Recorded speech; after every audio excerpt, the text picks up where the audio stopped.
അനുമോളെ പഠനത്തിന് സഹായിക്കാനായിട്ട് ഒരാൾ മുമ്പോട്ട് വന്നിട്ടുണ്ട്.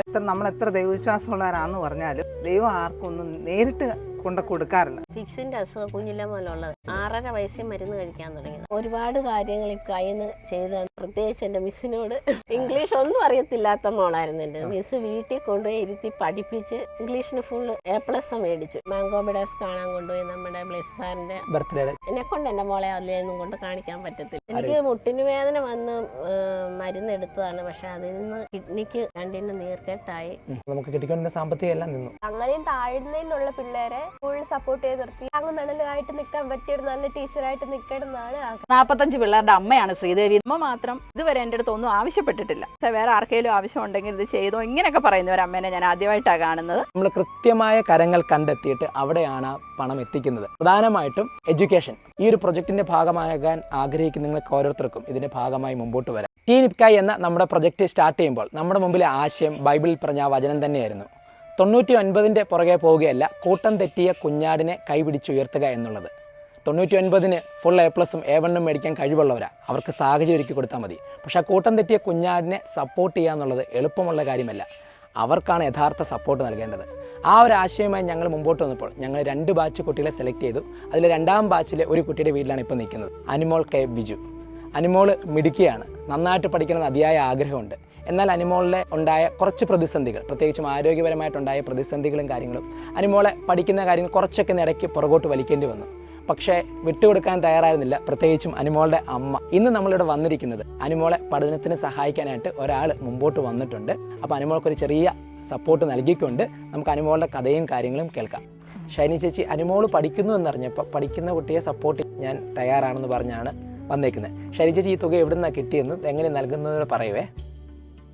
ഈ പൈസ എൻ്റെ മോള് UK-ൽ MS സോഷ്യൽ വർക്ക് പഠിക്കുന്ന കുട്ടിയാണ്. അപ്പോൾ അവൾ പഠിത്തത്തോടൊപ്പം പാർട്ട് ടൈം വർക്ക് ചെയ്യുന്നുണ്ട്. ആ വർക്ക് ചെയ്ത് കിട്ടിയതിനകത്തൊന്നും ഒരു തുകയാണ് നമുക്ക് തരുന്നത്. നമ്മൾ എത്ര ദൈവവിശ്വാസമുള്ളവരാന്ന് പറഞ്ഞാലും ദൈവം ആർക്കും ഒന്നും നേരിട്ട് കൊണ്ട് കൊടുക്കാറില്ല. മനുഷ്യരാണ് മനുഷ്യർക്ക് മുന്നിൽ ആ സമയത്ത് സഹായിക്കാനുള്ളത്. ആ ഒരു ഇതിൽ നിന്നാണ് മോക്കാണ് ഇതിങ്ങനെ ചെയ്യാൻ തോന്നി. ഏറ്റവും യോജിച്ച ആളെയാണ് കിട്ടിയത്. അതിലേറെ സന്തോഷമുണ്ട്. കായ് എന്ന് പറഞ്ഞ പ്രൊജക്റ്റ് തുടങ്ങിയിട്ട് 10 വർഷം എത്താനായി. ഇത്രയും നല്ലൊരു അമ്മയെ ഞാൻ കണ്ടിട്ടില്ല. അമ്മ, ശരിക്കും അനുമോളിനെ കൈപിടിച്ചുയർത്തുന്നതിൽ വലിയൊരു പങ്ക് അമ്മ വഹിച്ചിട്ടുണ്ട്. ശരിക്കും അനുമോൾ നേരിട്ടിരുന്ന ആരോഗ്യ പ്രശ്നങ്ങൾ എന്തൊക്കെയായിരുന്നു? ഫിക്സിന്റെ അസുഖം കുഞ്ഞിലെ പോലുള്ളത്. 6.5 വയസ്സിൽ മരുന്ന് കഴിക്കാൻ തുടങ്ങിയത്. അതിന് മുമ്പേ ഉണ്ടായിരുന്നു. അതിനെപ്പറ്റി നമുക്ക് അങ്ങനെ അറിവില്ലായിരുന്നു. മനസ്സിലായില്ല. ഇല്ല, ചുമ്മാ മയങ്ങി വീഴത്തേ ഉള്ളായിരുന്നു. അപ്പോൾ അത് ഫിക്സ് ആണെന്നൊന്നും അറിയത്തില്ലായിരുന്നു. അത് കഴിഞ്ഞാണ് പിന്നെ അത് അങ്ങനെ അറിഞ്ഞത്. അറിഞ്ഞപ്പം പിന്നെ ESI കൊണ്ട് കാണിച്ച് ടെസ്റ്റുകളൊക്കെ ചെയ്തു. 6.5 വയസ്സിൽ മരുന്ന് കഴിക്കാൻ തുടങ്ങിയത്. ഒരു 8 മാസത്തോളമായിട്ട് ഞങ്ങളിപ്പോൾ ഇൻഡോ അമേരിക്കയിലാണ് കാണിക്കുന്നത്, പരമേശ്വരൻ ഡോക്ടർ. അങ്ങനെ ആരോഗ്യ പ്രശ്നങ്ങളൊക്കെ ഉണ്ടെങ്കിലും ഞങ്ങൾ അങ്ങനെയുള്ള രോഗിയായിട്ട് കാണാറില്ല. പക്ഷെ ഉള്ളിൽ കരുതലുണ്ട്. 10ലെ റിസൾട്ട് എങ്ങനെ ഉണ്ടായിരുന്നു? 10ലെ റിസൾട്ട് നല്ല റിസൾട്ടായിരുന്നു. അത് കൈയോട് നന്ദി പറയണം, പ്രത്യേകിച്ച് എൻ്റെ മിസ്സിനോട്. ഇംഗ്ലീഷ് ഒന്നും അറിയത്തില്ലാത്ത മോളായിരുന്നു എൻ്റെ മിസ്. വീട്ടിൽ കൊണ്ടുപോയി ഇരുത്തി പഠിപ്പിച്ച് ഇംഗ്ലീഷിന് ഫുള്ള് A+ മേടിച്ചു. അത് മിസ്സിൻ്റെ ഒരാളുടെ കഴിവാണ്, വേറെ ആർക്കും അത് കൊടുക്കാൻ പറ്റത്തില്ല. പിന്നെ ഇപ്കായുടെ കൂടെ വന്നു കഴിഞ്ഞാൽ എൻ്റെ മോളുടെ സ്വഭാവം, അവൾ ആരോടും മിണ്ടാതെ ഇങ്ങനെ ഒതുങ്ങി കൂടിയിരിക്കുന്ന ഒരു സ്വഭാവം. നമ്മളങ്ങനെ ഉന്തിത്തള്ളി വിടണം എല്ലാം ചെയ്യണമെങ്കിൽ. അങ്ങനെയൊക്കെ ഓർത്താണ് ഞാൻ ഇപ്കായി വിട്ടത്. സത്യം പറഞ്ഞാൽ അത് ഞാൻ ഉദ്ദേശിച്ചതിലും കൂടുതൽ ഫലങ്ങളുണ്ടായി. അവളെ കൂട്ടുകാരോട് കൂടി സംസാരിക്കും, ഒറ്റയ്ക്ക് എവിടെയെങ്കിലും പോണേ കൂട്ടുകാരുടെ കൂടെ പോകും. ഇപ്പൊ ആരെങ്കിലും കണ്ടു കഴിഞ്ഞാൽ ഒന്ന് വിളിക്കും, അല്ലെങ്കിൽ ആരെയും വിളിക്കുകയല്ലേ, എല്ലാരും പരാതി പറയും. ഇവനങ്ങനെയല്ല, മോൻ അങ്ങനെയല്ല, ആരെ കണ്ടാലും ഒന്ന് കണ്ടു കഴിഞ്ഞാൽ ഓടിച്ചത് വിളിക്കും. ഇവള് പക്ഷേ മിണ്ടത്തില്ല. എല്ലാരും വന്ന് പറയും, എന്നെ ജിനിയുടെ മോള് കണ്ടിട്ട് മിണ്ടിയില്ലല്ലോ. അപ്പം നമുക്കൊരു വിഷമം. അപ്പം അങ്ങനെയല്ല, ആരെ കണ്ടാലും ഓടിച്ചെന്ന് വിളിക്കും. ലീഡറാകാൻ പറഞ്ഞാൽ ഞാൻ ലീഡറാകിയല്ല, ഞാൻ പറയത്തില്ല. ലീഡറാകണോ, ആയി. സ്ക്രിപ്റ്റ് ചെയ്യണോ, ചെയ്യാം. അതിലൊരു വേഷം ഏതെങ്കിലും ചെയ്യണോ, ചെയ്യാം. ഡാൻസ് കളിക്കണോ, ചെയ്യാം. അങ്ങനെ എല്ലാത്തിനും മുമ്പോട്ട്. ഒന്നും വേണ്ടെന്ന് പുറകോട്ട് നിൽക്കുകയല്ല. കുക്കറി ഷോ, അതായത് പിള്ളേരെ പാചകം പഠിപ്പിച്ചതിൽ നിന്ന് എനിക്കാണ് ഉപകാരം ഉണ്ടായത്. എൻ്റെ വീട്ടിൽ മാത്രം ഗ്യാസ് ഇല്ലായിരുന്നു. മോളിപ്പോൾ അടുപ്പിലാണ് കത്തിച്ചുകൊണ്ടിരുന്നത്. അപ്പം മിസ്സിന് സങ്കടമായിട്ട് മിസ് ഗ്യാസ് മേടിച്ചു തന്നു. കോവിഡ് സമയത്ത് ഓൺലൈൻ ക്ലാസ്സുകൾ പിള്ളേർക്ക് എടുത്തു. അത് ഒത്തിരി പിള്ളേർക്ക് നന്നായി വന്നു. പിന്നെ പിള്ളേരെ നമ്മുടെ മാംഗോ ബിഡേഴ്സ് കാണാൻ കൊണ്ടുപോയി, നമ്മുടെ ബ്ലെസ് സാറിൻ്റെ ബർത്ത്ഡേ സമയത്ത്. അത് അവർ ഒത്തിരി എൻജോയ് ചെയ്ത്. എന്നെക്കൊണ്ട് എൻ്റെ മോളെ അതിലൊന്നും കൊണ്ട് കാണിക്കാൻ പറ്റത്തില്ല. ഒരുപാട് കാര്യങ്ങൾ ഈ കയ്യിൽ നിന്ന് ചെയ്തു തന്നു. പിന്നെ ഓണത്തിനൊക്കെ ആണെങ്കിലും സാറും മിസ്സും ഞങ്ങൾക്ക് കിറ്റൊക്കെ കൊണ്ടുവന്നല്ലേ ഞങ്ങൾക്ക് ആവശ്യത്തിന് ഭക്ഷണമൊക്കെ കഴിക്കാൻ പറ്റും. ചായ മരിച്ചൊക്കെ ആണെങ്കിലും ബുദ്ധിമുട്ടിലിരിക്കുമായിരുന്നു. അപ്പം നിങ്ങളിതൊക്കെ കൊണ്ട് തന്നത് അതൊക്കെ ഞങ്ങൾക്ക് ഒത്തിരി ഉപകാരപ്പെട്ട്. സത്യം പറഞ്ഞാൽ നന്ദി പറഞ്ഞാൽ തീരത്തില്ല, അത്രയ്ക്ക് ഉണ്ട്. എൻ്റെ മോളുടെ സ്വഭാവം ഇങ്ങനെ ആക്കി കിട്ടിയതിന് എനിക്ക് ഒത്തിരി നന്ദിയുണ്ട്. ഹസ്ബൻഡ് എന്ത് ചെയ്യുക? കൂലിപ്പണി. എന്താ മെയിനായിട്ട് വീടുകൾ വർക്കാണോ? ആ, പറമ്പുകളിൽ കുറേ വീടുകളുണ്ട്. അവിടുത്തെയൊക്കെ ജോലികൾ ഞങ്ങൾ തന്നെയാണ് ചെയ്യുന്നത്. വീടിനകത്തെ ജോലികളൊക്കെ ഞാനും, പറമ്പിലൊക്കെ എൻ്റെ ചേട്ടൻ. മോൻ ഇപ്പം +1 പഠിക്കുന്നു. അവന് ഞങ്ങൾക്ക് സപ്പോർട്ടാണ്. അവന് ഞങ്ങളെ എന്തെങ്കിലും ജോലി ചെയ്ത് സഹായിക്കണം എന്നുള്ളൊരു മെൻറ്റാലിറ്റിയാണ്. അപ്പം അവൻ വെളുപ്പിനെ പത്രം ഇടാൻ പോവും. പിന്നെ വേറെ ഇടയ്ക്ക് ചിലപ്പം ബസ്സിൽ പോവും, ചിലപ്പം വേറെ കൂട്ടുകാർ വേറെ എന്തെങ്കിലും ചെറിയ ജോലിക്കൊക്കെ വിളിക്കുമ്പോൾ അതിനൊക്കെ പോവും. മാക്സിമം ഒരു 500 രൂപയൊക്കെ വരെ കൊണ്ട് തന്നിട്ടുണ്ട് കയ്യിൽ. പിന്നെ ഇപ്പം ഈ ഡെങ്കിപ്പനി വന്നതിന് ശേഷം ആരോഗ്യ പ്രശ്നം, പിന്നെ അതുകൊണ്ട് ഇപ്പം മഴയല്ലേ, തണുപ്പടിച്ച് കഴിയുമ്പോൾ പിന്നെ ആരോഗ്യ പ്രശ്നം. അതുകൊണ്ട് ഈ 1-2 മാസത്തേക്ക് നിർത്തി വെച്ചിരിക്കും. അത് കഴിയുമ്പോൾ അവന് ഇടാൻ പോവും. ഇപ്പം വിടുന്നില്ല. അമ്മയ്ക്ക് എന്തായിരുന്നു ബുദ്ധിമുട്ട് വന്നിരുന്നത്? എനിക്ക് മുട്ടിന് വേദന വന്ന് മരുന്ന് എടുത്തതാണ്. പക്ഷെ അതിൽ നിന്ന് കിഡ്നിക്ക് 2നും നീർക്കെട്ടായി. പിന്നെ ക്രിയാറ്റിൻ കൂടി. ഷുഗറുള്ളതാണ് നേരത്തെ മുതൽ, 5 വർഷമായിട്ട് ഷുഗറിൻ്റെ മരുന്ന് കഴിക്കുന്നു. അപ്പോൾ ഷുഗർ കൂടി, BP കൂടി, അങ്ങനെ ഓരോന്നും കൂടിയും കുറഞ്ഞും. പിന്നെ പൊട്ടാസ്യം കുറഞ്ഞു, സോഡിയം കുറഞ്ഞു. അങ്ങനെ വിഷമമായി. പെട്ടെന്ന് ദേഹമെല്ലാം നീര് വെച്ച് അങ്ങനെ ഞങ്ങൾ സെൻറ്റ് മേരീസിൽ ഒരു ദിവസം കിടന്നു. പിന്നെ അവിടെ നിന്ന് നേരെ മെഡിക്കൽ കോളേജിന് പോകുമായിരുന്നു. എൻ്റെ മക്കൾക്ക് ആരും ഇല്ലല്ലോ എന്നുള്ള ചിന്തയായപ്പോൾ പിന്നെ ഞാൻ അവിടെ ഇരുന്ന് പ്രാർത്ഥിച്ചു. എനിക്ക് എന്നാണോ കൂടുതലുള്ളത് അതെല്ലാം നോർമലാക്കി പിറ്റേ ദിവസം ഡോക്ടർമാർ വരുമ്പോൾ കാണിക്കണേ എന്നൊരു കരഞ്ഞൊരു പ്രാർത്ഥന. അങ്ങനെ ഒരു വിധത്തിൽ പിടിച്ച് നിന്ന് 15 ദിവസം മെഡിക്കൽ കോളേജിൽ കിടന്ന്. 15 ദിവസം ആയപ്പോൾ എനിക്ക് ഷുഗർ, പ്രഷർ എന്ന് വേണ്ട എല്ലാ സാധനങ്ങളും നോർമലായി. ഓരോ ദിവസം എൻ്റെ പ്രാർത്ഥന ദൈവം കേട്ടു. അപ്പം ഡയാലിസിസ് ഒന്നും ചെയ്യണ്ട, എല്ലാം നോർമലായി. ജോലി ചെയ്യുന്ന ഒരാളെ ഞാൻ 4 മണിയാകുമ്പോൾ എഴുന്നേറ്റ് വീട്ടിൽ അടുക്കളയിലെ സർവ്വ ജോലിയും ചെയ്തിട്ട്, കറവപ്പശു ഉണ്ട്, അതുങ്ങളെ കറക്കും, പാല് കൊടുക്കും. പിന്നെ ആട്ടുംകുട്ടികളുണ്ട് 5-8 എണ്ണം, അവരുടെ വേണ്ട തീറ്റകളെല്ലാം കൊടുക്കും. എന്ന് കഴിഞ്ഞ് പിള്ളേരെ വിടും, ചേട്ടനെ വിടും. അച്ചായിക്കും അമ്മയ്ക്കും വേണ്ട കാര്യങ്ങളെല്ലാം ചെയ്തു കൊടുത്തേച്ച് ഞാൻ വേറെ വീടുകളിൽ പണിക്ക് പോകും. ഇപ്പം പശു ആടിനെല്ലാം നമ്മൾ വിറ്റു. ഒന്നുമില്ല. ഇപ്പം ഈ കിഡ്നിക്ക് പ്രശ്നം വന്നതോടുകൂടി ഒന്നും നോക്കാൻ, ചേട്ടൻ പണി കഴിഞ്ഞ് വന്നിട്ട് പിന്നെ പശുവിനെ കറക്കണം, പാല് കൊടുക്കണം, പുല്ല് ചെത്തണം, ഭയങ്കര ബുദ്ധിമുട്ട്. പിന്നെ മോനെ കറന്നുകൊണ്ടിരുന്നത്, അവനും അന്നേരം പനി വന്ന് പിന്നെ അവനും പശുവിനെ കറക്കാനൊന്നും വയ്യാത്ത അവസ്ഥയിലോട്ട് എത്തി. പിന്നെ ഒന്നായിട്ട് ഇങ്ങനെ അസുഖങ്ങളും പ്രശ്നങ്ങളും നമുക്ക് കിട്ടിക്കൊണ്ടിരുന്ന സാമ്പത്തികം എല്ലാം നിന്നു. കോഴി ഉണ്ടായിരുന്നു, അതും പോയി, എല്ലാം നിന്നു, ഒന്നുമില്ല. ഈ സ്ഥലം ഇവിടുന്ന് അവിടം വരെ ഉണ്ട്, അത് തോടാണ്. പിന്നെ വെള്ളം കയറുമ്പോൾ നമുക്ക് വലിയ മഴയാണെങ്കിൽ നമുക്ക് വീടിനകത്ത് വരെ വെള്ളം കയറും. ഇത്തവണ നമുക്ക് ഈ സ്റ്റെപ്പ് വരെ വന്നുള്ളൂ. 2 കാര്യമായ വെള്ളപ്പൊക്കം വന്നില്ല. എന്നിട്ട് സ്റ്റെപ്പ് വരെ വന്നു. അപ്പൊ ഇവിടെ ഫുൾ ഇങ്ങനെ പറഞ്ഞ പോലെ ആകും, ഫുൾ വെള്ളമാകും, മൊത്തം വെള്ളം. നീന്തിയ പുറത്തോട്ട് പോകാൻ പറ്റത്തുള്ളൂ. കിണറ്റിൽ വെള്ളത്തിലൊക്കെ ഇവിടെ ഇങ്ങനെ വെള്ളമാണ്, വെള്ളം പെരക്കകത്ത് തന്നെ കംപ്ലീറ്റ് കയറും. പെരക്കകത്തും എല്ലാം കയറി. അപ്പൊ എല്ലാ കൊല്ലം കയറുമ്പോൾ വിലക്കുറവ് ഉണ്ടാകത്തില്ലേ വീടിന്? തറയെല്ലാം പോയായിരുന്നു, കുറേശ്ശെ പൈസ കിട്ടുന്ന പലകടിച്ച് നിർത്തിയേക്കും അല്ലേ? ഞങ്ങളുടെ അച്ചായി അമ്മ അവരുടെ അധ്വാനം കൊണ്ട് ഉണ്ടാക്കിയ വീടാ. അതുകൊണ്ട് ഞങ്ങൾ അതിനെ അങ്ങനെ പരിപോഷിപ്പിച്ചെടുക്കാനാണ് പ്ലാന്. സാധാരണ സങ്കടപ്പെട്ട് കരഞ്ഞു പറയേണ്ട അനുഭവങ്ങളാണ് ഇങ്ങനെ ചിരിച്ചുകൊണ്ട് പറയുന്നത്. അപ്പൊ തന്നെ അത് സങ്കടപ്പെടുന്നത് എനിക്ക് ഇഷ്ടമല്ല. +2 റിസൾട്ട് അമ്മ പ്രതീക്ഷയായിരുന്നോ അങ്ങനെ ഒരു പരാജയം? പ്രതീക്ഷിച്ചിരുന്നില്ല. എന്താ വെച്ചാൽ അവള് പഠിച്ചെഴുതി ജയിക്കും എന്നുണ്ടായിരുന്നു. പക്ഷെ ഒന്ന് അമ്മ മരിച്ച സമയം, പിന്നെ എക്കണോമിക്സ് പൊതുവെ ഒക്കെ ഇച്ചിരി ബുദ്ധിമുട്ടുള്ളതാണ്. പിന്നെ ആരോഗ്യ പ്രശ്നം. പഠിച്ചിട്ടില്ലെന്ന് എനിക്ക് പറയാൻ പറ്റത്തില്ല. പക്ഷെ എഴുതിയിട്ട് വരുമ്പോഴത്തേക്ക് കരഞ്ഞോണ്ടാ വരുന്നത്. അമ്മ എനിക്കെല്ലാം അറിയാമായിരുന്നു, എഴുതാൻ പറ്റിയില്ല, അവൾക്ക് ആ സമയത്തിനുള്ളിൽ എഴുതി തീർക്കാൻ പറ്റുന്നില്ല. കുറച്ച് എഴുതി കഴിയുമ്പോൾ കൈ വിഷമിക്കും. പക്ഷെ ഇവള് പരീക്ഷയ്ക്ക് പോയി കഴിയുമ്പോൾ എൻ്റെ മക്കൾ മൊത്തം എഴുതണേ, A+ കിട്ടുന്നതെന്ന് ഞാൻ പറയണേ എൻ്റെ കൊച്ചിന് ഇനിയിപ്പോൾ ഇതൊന്നും എഴുതാൻ പറ്റിയില്ലെങ്കിൽ, മുഴുവൻ എഴുതിയില്ലെന്ന് ഓർത്ത് വല്ല ആരോഗ്യ പ്രശ്നമോ ടെൻഷനോ കയറി ഇവർക്ക് വല്ലതും വന്നാലോ. അതുകൊണ്ട് ഞാനിവിടെ ഇരുന്ന് പ്രാർത്ഥിക്കേണ്ടത്. ടെൻഷനുണ്ട് അവൾക്ക്, എഴുതാൻ പറ്റുമോ തീരുമോ അങ്ങനെയൊക്കെ ഒരു ടെൻഷനുണ്ട്. അപ്പം ഞാനിവിടെ ഇരുന്ന് ടെൻഷനൊന്നും കൂടാതെ നന്നായി എഴുതാൻ പറ്റണേ അത്രേ പ്രാർത്ഥിക്കാറുള്ളൂ. ഇവിടെ ആരോഗ്യത്തെ പറ്റി എനിക്ക് ടെൻഷനുള്ളൂ, പക്ഷേ പഠിത്ത കാര്യത്തെ പറ്റി അങ്ങനെ ടെൻഷൻ അടിക്കാറില്ല. ഇല്ല. എക്കണോമിക്സിന് തോറ്റപ്പോൾ എന്തായിരുന്നു അമ്മയുടെ അന്നേരത്തെ ഒരു ചിന്ത, ഇനി എന്ത് ചെയ്യും? അവൾ തന്നെ പറഞ്ഞു, അമ്മേ എനിക്ക് സംശയ എന്ന് പറഞ്ഞു. ഞാൻ പറഞ്ഞു തോറ്റെങ്കിൽ തോറ്റോട്ടെ, നമുക്ക് എഴുതിയെടുക്കാവില്ല. എക്കണോമിക്സ് പോയെങ്കിൽ തന്നെ അത് പൊക്കോട്ടെ, ഇനി കരയുന്നത് എന്തിനാണെന്ന് ചോദിച്ചു. എക്കണോമിക്സ് പോയെങ്കിൽ വീണ്ടും നമുക്ക് എഴുതിയെടുക്കാം, ഇല്ലെങ്കിൽ +2 തോറ്റ് കഴിഞ്ഞ് പഠിക്കാൻ ഒത്തിരി കോഴ്സുകളുണ്ട് വേറെ. അത് ഏതെങ്കിലും എടുത്ത് നമുക്ക് എന്തെങ്കിലും ജോലി വാങ്ങിക്കാം. അതുകൊണ്ട് നീ അതിന് സങ്കടപ്പെടേണ്ടെന്ന് പറഞ്ഞു. അവിടെ ആങ്ങളെയും വന്ന് പറഞ്ഞു. ശരി, അമ്മയാണ് അമ്മ. ശരിക്കും ഇങ്ങനെ ഒരു പ്രചോദനം അമ്മമാർ നൽകുകയാണെങ്കിൽ ആ കുട്ടികൾക്ക് നൽകിയ പ്രതീക്ഷ ഉണ്ടല്ലോ. കാരണം അനുമോളുടേതായ കുറച്ച് ബുദ്ധിമുട്ടുണ്ട്, അല്ലാതെ പഠിക്കാഞ്ഞിട്ടല്ലല്ലോ.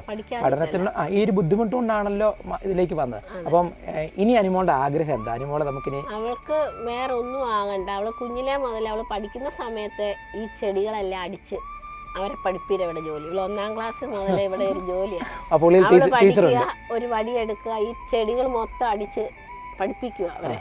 അപ്പൊ അവൾക്ക് ടീച്ചർ മതി. ഞാൻ ഒത്തിരി കോഴ്സുകളൊക്കെ പറഞ്ഞു, പെട്ടെന്ന് ജോലി കിട്ടും, ശമ്പളം കിട്ടും. അപ്പോൾ അവൾ എന്നോട് പറഞ്ഞൊരു വാചകമുണ്ട്, അമ്മ ഈ പൈസ മാത്രം കിട്ടിയാൽ മതി, ജോലി ചെയ്യുന്നതിനൊരു മനസ്സിനൊരു സന്തോഷം വേണ്ട. അപ്പം ആ മനസ്സിന് സന്തോഷം കിട്ടുന്നത്. അപ്പോൾ അവൾക്ക് ഗവൺമെൻറ് സ്കൂളിൽ പഠിപ്പിച്ചാൽ മതി. അപ്പോൾ പഠിക്കാൻ കഴിവില്ലാത്ത പാവപ്പെട്ട പിള്ളേരൊക്കെ ഗവൺമെൻറ് സ്കൂളിലാണല്ലോ വരുന്നത്. അപ്പോൾ എനിക്ക് അവരെയൊക്കെ പഠിപ്പിച്ചാൽ മതി. അവൾക്ക് കുഞ്ഞു പിള്ളേരോട് ഭയങ്കര ഒരു കാര്യം. അപ്പം ആ പിള്ളേരെല്ലാം സ്നേഹിച്ച് കൂട്ടത്തിൽ നിർത്തി പഠിപ്പിക്കണം, അതാണ് ആഗ്രഹം. +2 തോറ്റ ഒരാൾ ടീച്ചർ ആകാനായിട്ട് ആഗ്രഹിക്കുകയാണ്. അപ്പോൾ എല്ലാവരും ചോദിക്കാൻ പോകുന്നൊരു ചോദ്യം, +2 തോറ്റ ഒരാൾ എങ്ങനെയാണ് ടീച്ചർ ആകുന്നത്? എന്താ അനുമോളുടെ മറുപടി? ഞാൻ +2 തോറ്റ് പകരം സേ എഴുതി അത് എടുത്ത്. അപ്പോൾ ജയിച്ച ആളാണ്? ഞാൻ ജയിച്ച. ഏത് തരം കുട്ടികളെ പഠിപ്പിക്കാൻ ഇഷ്ടപ്പെടുന്നത്? ഞാനൊരു LP UP സംതിങ് അങ്ങനെയുള്ള കുട്ടികളെ പഠിപ്പിക്കുന്നത്. അതുകൊണ്ടാണ് TTC എടുക്കുന്നത്. ഗവൺമെന്റ് ഇൻസ്റ്റിറ്റ്യൂഷനിൽ പഠിച്ചിട്ട് ഗവൺമെന്റ് സ്കൂളിലെ പിള്ളേരെ പഠിപ്പിക്കാനാണ് ആഗ്രഹിക്കുന്നത്. പൊതുവെ ഗവൺമെന്റ് സ്കൂളിൽ ഒക്കെ പഠിക്കാൻ വരുന്ന കുറച്ച് സാമ്പത്തികമായിട്ട് അങ്ങനെയായിട്ട് പറയുന്നതല്ല, എങ്കിലും അങ്ങനെയും താഴ്ന്നതിനുള്ള പിള്ളേരെ സ്കൂളിൽ സപ്പോർട്ട് ചെയ്ത് നിർത്തി അവരുടെ താങ്ങും തണലുമായിട്ട് നിൽക്കാൻ പറ്റിയ ഒരു നല്ല ടീച്ചറായിട്ട് നിൽക്കണം എന്നാണ് ആഗ്രഹം. അനുമോളെ, സാധാരണ നമ്മൾ ഈ ടീച്ചർ ആകണമെന്ന് ആഗ്രഹിക്കുന്ന കുട്ടികളെ കാണുമ്പോൾ അവർ നല്ല സാലറി, സ്റ്റാറ്റസ്, സെക്യൂരിറ്റി ഇതിലേക്കൊക്കെ പോകാനാണ് ചിന്തിക്കുന്നത്. ഇങ്ങനെ വ്യത്യസ്തമായിട്ട് ഞാൻ അനുഭവിച്ച ബുദ്ധിമുട്ട് അനുഭവിക്കുന്ന കുട്ടികളെ കൈപിടിച്ചുയർത്തി മുമ്പോട്ട് കൊണ്ടുപോകണമെന്ന് ആഗ്രഹിക്കുന്ന ഒരു ടീച്ചർ കൊള്ളാം കേട്ടോ. അതൊരു ശരിക്കും അത് അനുമോള് മുഖാന്തരം എത്രയോ കുട്ടികൾക്ക് പ്രതീക്ഷ നൽകുന്നറിയോ, എത്രയോ അച്ഛനമ്മമാർക്ക് പ്രതീക്ഷ നൽകുന്നറിയോ. ഇപ്പം അനുമോളെ അമ്മ ഇങ്ങനെ സപ്പോർട്ട് ചെയ്തുകൊണ്ടാണ് അനുമോൾക്ക് ആ പ്രതിസന്ധിയെ തരണം ചെയ്യാൻ പറ്റിയത്. നാളെ അനുമോള് മുഖാന്തരം എത്ര പേർക്ക് ആ പ്രതീക്ഷ കൊടുക്കാൻ പോകുന്നറിയോ.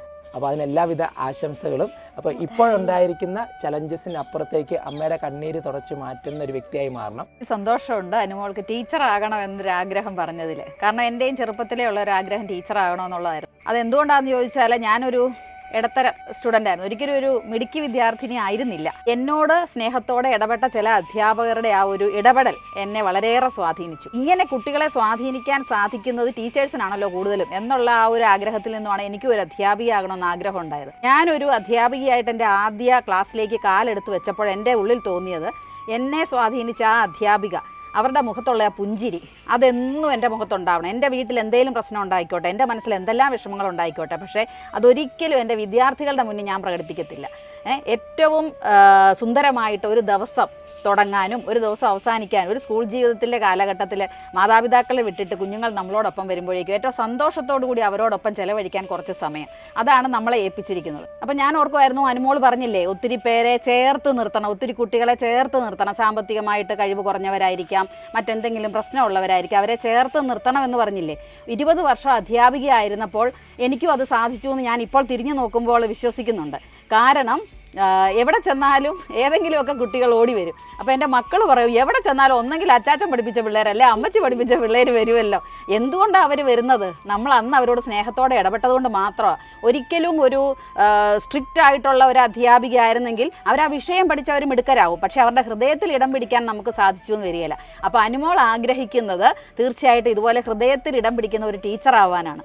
അപ്പോൾ എനിക്ക് ശ്രീദേവിയോടും അനീഷിനോടും ഒക്കെ നന്ദിയുള്ളത് ആ ഒരു കാര്യത്തിലാണ്. കാരണം അവർ ഇതുപോലെയുള്ള, ഞങ്ങളിതിൻ്റെ ഡയറക്ടറാണെന്നൊക്കെ പറഞ്ഞാലും ഞാനും മാത്യു സാറും പലപ്പോഴും അറിയുന്നില്ല. ഞങ്ങളെപ്പോഴും പറയും 10-45 പിള്ളേരുടെ അമ്മയാണ് ശ്രീദേവി എന്ന് പറയും. അവരെ ഫോൺ ചെയ്യാനും അവർക്ക് മെസ്സേജ് അയക്കാനും, മുമ്പേ പറഞ്ഞതുപോലെ ഞങ്ങൾ ശ്രീദേവിയുടെ കാര്യം ക്ലാസ് എടുക്കുമ്പോഴൊക്കെ പറയാറുണ്ട്, ഇംഗ്ലീഷിനെ വീട്ടിൽ കൊണ്ട് നിർത്തി പഠിപ്പിച്ച് A1 വാങ്ങിച്ച കുട്ടിയുടെ കാര്യമൊക്കെ ഞങ്ങൾ പറയാറുണ്ട്. അതിനുള്ള ഒരു മനസ്സ് ശ്രീദേവി കാണിക്കുന്നു. അതിനെ സപ്പോർട്ട് ചെയ്യാൻ പറ്റുമ്പോഴെല്ലാം അനീഷ് തയ്യാറാവുന്നു. അപ്പോൾ ഇതാണ് ടീൻ ഇപ്കായുടെ വിജയം എന്ന് പറയുന്നത്. അപ്പോൾ തീർച്ചയായിട്ടും പഠിച്ച് മിടിക്കുക. നമുക്ക് നേഴ്സുമാർ ഇപ്പോൾ 2-3 പേരായി നമ്മുടെ പിള്ളേരെ ആയിക്കൊണ്ടിരിക്കുന്നു, പഠിക്കുന്നു. അപ്പോൾ ടീച്ചറാകാനുള്ള എനിക്ക് തോന്നുന്നു ആദ്യത്തെ കുട്ടി അനുമോളാണെന്ന് തോന്നുന്നു. അപ്പോൾ പഠിച്ച് മിടുക്കിയായി കുഞ്ഞുങ്ങളുടെ ഹൃദയത്തിൽ ഇടം പിടിക്കുന്ന ഒരു അധ്യാപികയായി തീരട്ടെ എന്ന് ഞാൻ ആശംസിക്കുന്നു കേട്ടോ. അമ്മ മാത്രം ഇതുവരെ എൻ്റെ അടുത്ത് ഒന്നും ആവശ്യപ്പെട്ടിട്ടില്ല. കൊണ്ട് കൊടുക്കുന്നത് കൂടുതലാണ്. മിസ്സേ വേറെ ആർക്കെങ്കിലും ആവശ്യമുണ്ടെങ്കിൽ ഇത് ചെയ്തോ ഇങ്ങനെയൊക്കെ പറയുന്ന ഒരു അമ്മേനെ ഞാൻ ആദ്യമായിട്ടാണ് കാണുന്നത്. ഞാൻ ഈ കുടുംബത്തിലെ ഒരാളെ പോലെ തന്നെ. ഇപ്പോൾ പ്രൊജക്റ്റ് കഴിഞ്ഞെന്ന് പറഞ്ഞാൽ നിങ്ങളുടെയൊക്കെ കൂടുതൽ എപ്പോഴും ഉണ്ടാവും. ഷൈനി മിസ് ഇപ്പോൾ ഗ്രേസ് കെയറിലാണ് വർക്ക് ചെയ്യുന്നത്. ഷൈനി മിസ്സിൻ്റെ ഒരു ഫോൺ കോൾ എനിക്ക് ഒരു ദിവസം വന്നു. ഡോണ എന്നാണ് മോളുടെ പേര്. മോള് അവിടെ MA സോഷ്യോളജി പഠിക്കുന്നു, ഒപ്പം തന്നെ അവിടെ പാർട്ട് ടൈം വർക്ക് ചെയ്യുവാണ്. ശരിക്കും ഞാൻ ആ കുഞ്ഞിൻ്റെ മനസ്സൊന്ന് ചിന്തിക്കുമായിരുന്നു. ഇന്നത്തെ കൗമാരക്കാർ എന്നതാ ചെയ്യുന്നത്, അടിച്ചു പൊളിച്ച് നടക്കും. ആ പൈസയ്ക്ക് വേണമെങ്കിൽ അവൾക്ക് അവിടെ എൻ്റർടൈൻ ചെയ്യാമായിരുന്നു. പക്ഷെ അതിൽ നിന്നൊക്കെ ഈ ഒരു സോഷ്യൽ വർക്ക്, അതാണ് ആ പാഷനാക്കി മാറ്റിയവരുടെ ഒരു പ്രത്യേകത. അത് കൃത്യമായിട്ടും അമ്മയുടെ കൊടുത്ത് അമ്മയ്ക്ക് സന്തോഷമായി, ഒപ്പം അനുമോൾക്ക് സന്തോഷമായി, ഒത്തിരി പേർക്ക് സന്തോഷമായി. ആ ഒരു പൈസ കൈമാറാൻ സാധിച്ചതിൽ ആ മോൾക്ക് അങ്ങനെ ഒരു മനസ്സ് തോന്നിയതിലും അത് കൃത്യതയോടുകൂടി കയ്യിലെത്തിക്കാനായിട്ട് ഷൈനി മാം കാണിച്ച ആ ഒരു മനസ്സ്, എല്ലാത്തിനും ഒത്തിരി നന്ദി. ഈശ്വരൻ്റെ അനുഗ്രഹം ഉണ്ടാവട്ടെ. ഇതാണ് ടീൻ ഇപ്കായ്. ഇങ്ങനെയാണ് ടീൻ ഇപ്കായ് മുമ്പോട്ട് പോകുന്നത്. സാധാരണ നമ്മൾ ഈ ചാരിറ്റി ചെയ്യുമ്പോഴുണ്ടല്ലോ, നമ്മൾ ഏറ്റവും അധികം നേരിടുന്ന ചലഞ്ച് റീന ടീച്ചറിനൊക്കെ നന്നായിട്ട് അറിയാം. കിട്ടുന്നവർക്ക് പോരാ, ഇനിയും വേണം.